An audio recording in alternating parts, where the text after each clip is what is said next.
and then you see the wall kind of coming to life, kind of that nightmarish type feature coming at you.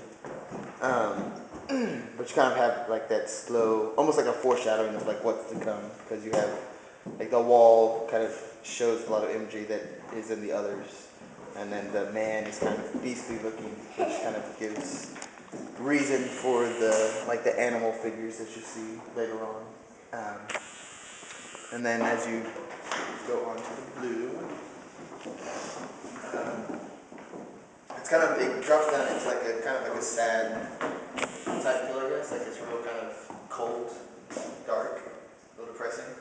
But like right before it's like the bad begins to happen, you kind of have that approach occurring, which then leads into like a real high intense, action-packed story in the third, where everything's taking place, and the action is obviously there, but there's no need for real like detail in like the face or like the arms or legs. Like everything's implied because of that movement.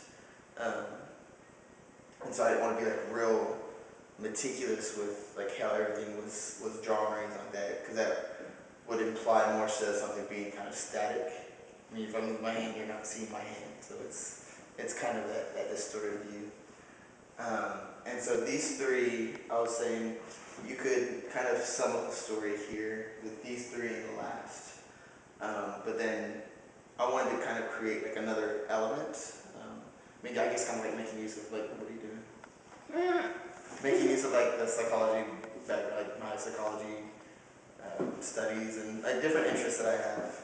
And so I wanted to bring that more complex element into. And so I brought in the dreamscape, which is kind of a drop back into her own mind, kind of how she copes with the events that are occurring.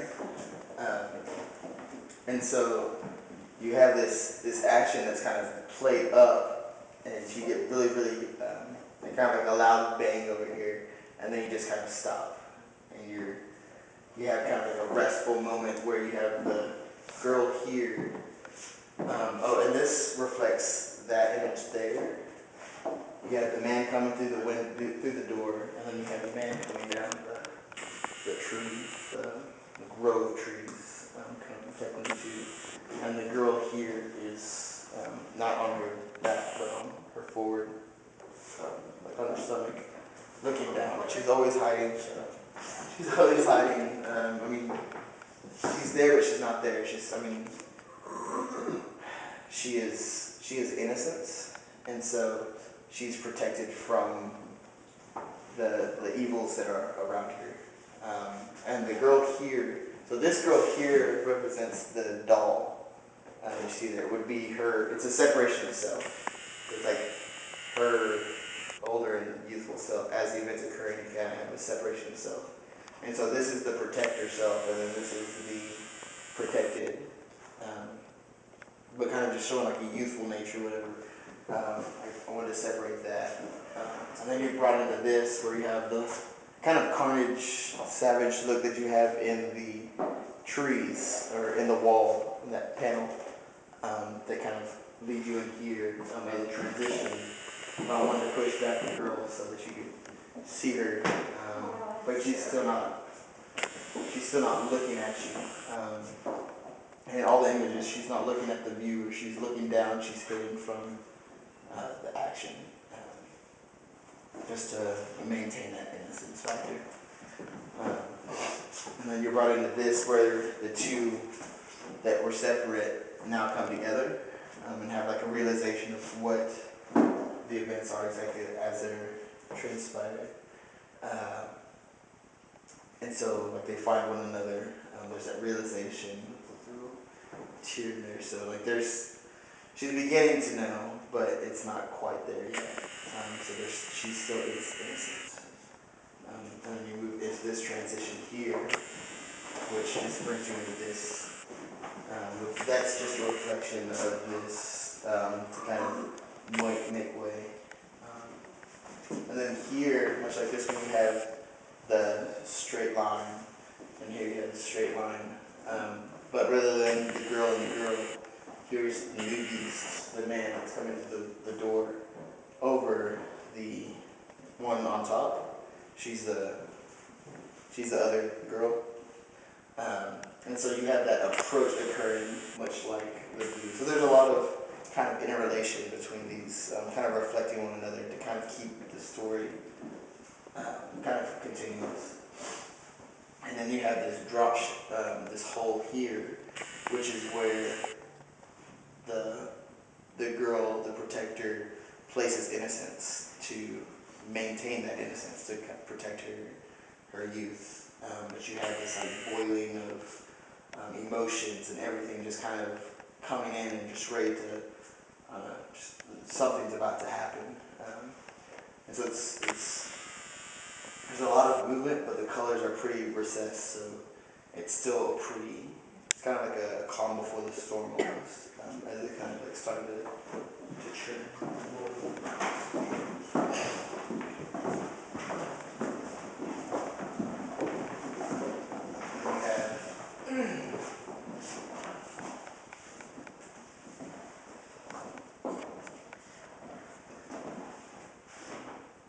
Then you have the hole that you saw in that last one is where Innocence is dropped. And so here you see Innocence in the hole, but as she's being dropped and placed, she looks up and is able to see what's happening. And as that happens, her kind of senses begin to start working, and she begins to realize the actions. And since I guess now she understands, that innocence begins to kind of fade away. And so, which is kind of the fall, like that loss of innocence is kind of shown through that also by like the falling away. And then the action begins to pick up, much like in the yellow painting. You have that reflection where the action is engaged. And so the beast and the girl, the masked girl, begin to become one. Biblically speaking, one. And so all this begins to happen, and Innocence is still in the whole. They're separate, but she's beginning to fade away. There's no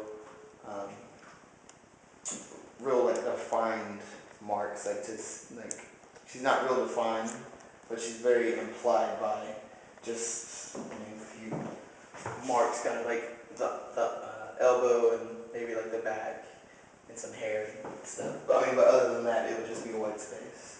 But just to kind of show that. And then you're led into this transition, which is just a way to bring you into this. But brought in the eye, the nose, and the mouth of the girl. Just like really, really subtle. Just to kind of bring it in there. Do it. The eye, Okay. and the nose, and the mouth. So, but just to bring you back into this. This is almost kind of an aftermath of the events, and as what has happened, she is scarred and is damaged. And so the beast, the male, strips her of her mask, which is kind of her possession, kind of symbolizing that he's taking away something from her. But the mask to her, which is why it's shown in all the others, is kind of representative of that self-hate, self-loathing, kind of inner torment type thing that one might experience. And so, although he takes that away from her, that doesn't necessarily mean that she's like free of those feelings. It's just his possession, not something, almost like something that he gave her, but at the same time he needs like a token or something like that, like a reminder of, kind of like a trophy, I guess. But I wanted to still show the kind of the raw features in the face of the protector, the girl. And so in the unmasking, although she's a girl, you still have this really, really intense like hair. Like her hair is very, very, very alive. Like it's not just sitting there or anything. Like it's red, very symbolic of. Um, it's very, I mean, sexual in nature, and so it kind of reflects the actions as far as that goes. And then at the bottom here is where innocence is, and so when she was there, and then now she is disappeared. Innocence is lost. And so she becomes more of a blur and it's kind of fading into the background, kind of into the forest area. And so now innocence is lost and you don't find innocence anymore. And so you're shot back into reality and you're left with just kind of the cold realization of what's occurred.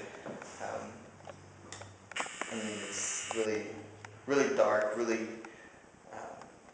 just raw. There's no, I mean, like, I can't think of the word, but there's no like I'm sorry's or I love yous or anything like that. It's just kind of here's the world. Like this is, I mean, this is what you've been dealt. Now kind of go, but there's no, you don't have the resolution. You don't have the finished resolve of oh well, pick you back up and send you on your way. It's kind of you're left and now you go from here. And yeah, so that's my show.